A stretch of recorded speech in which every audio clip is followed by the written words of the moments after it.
pamagat? Ang pamagat nito ay alamat ng mangga. Sa isang anak ni Aling Maria at Mang Juan Sibet.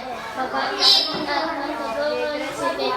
Nagmana siya sa kanyang mga magulang na mabait din naman. Isang araw, isang matandang pulubi ng tinawaan ni Ben. Inuwi niya ang pulubi sa bahay. Ipinagluto at pinakain. Isang araw naman, samantalang nangangahoy ang isang matandang gutom na pinasalubong niya. Pinakain din niya ito at binigyan ng damit. Nakaraan ng ilang panahon, nagkasakit si Ben sa kabila ng pagsisikap ng mga mag-asawa na pagalingin ang anak. Lumabay ito at namatay. Pagkatapos ganon na lamang ang iyak ng mga ina. Kanilang dumating ang isang diwata. Hiningi nito ang puso ni Ben. Itinaon ng diwata ang puso ng isang bundok. Ito ay naging puno kahoy na may bungang hugis puso.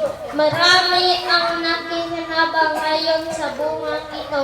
The end. Kanta na kanta. Oy, kanta na dayon.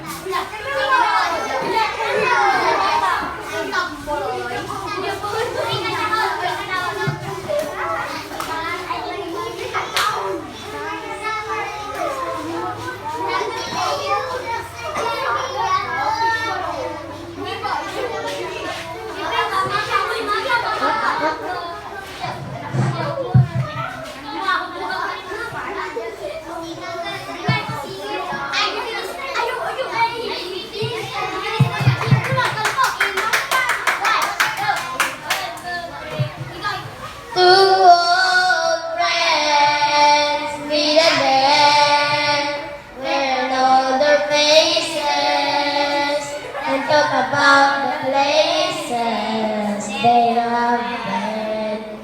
Two wolves get hearts who fell apart somewhere long ago. How are they to know? Someday they'll get again, and I will live for more than ever made sense.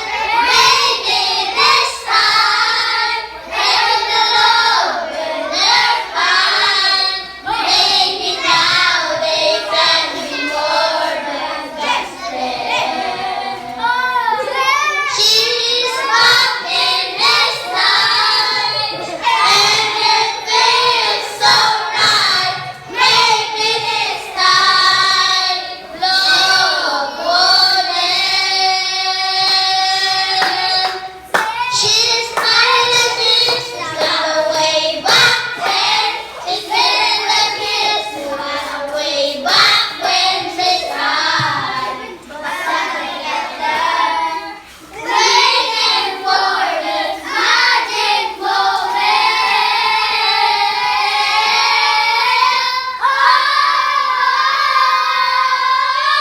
Maybe this time I will love when they're fine. Maybe now they can be more than just friends. She's back in this life, and it feels alright. Maybe this time love won't end. Oh, hawid din sa kamot ipataas din, baw dayon. Okay, baw. Okay, palakpakan natin ang kaapat na grupo.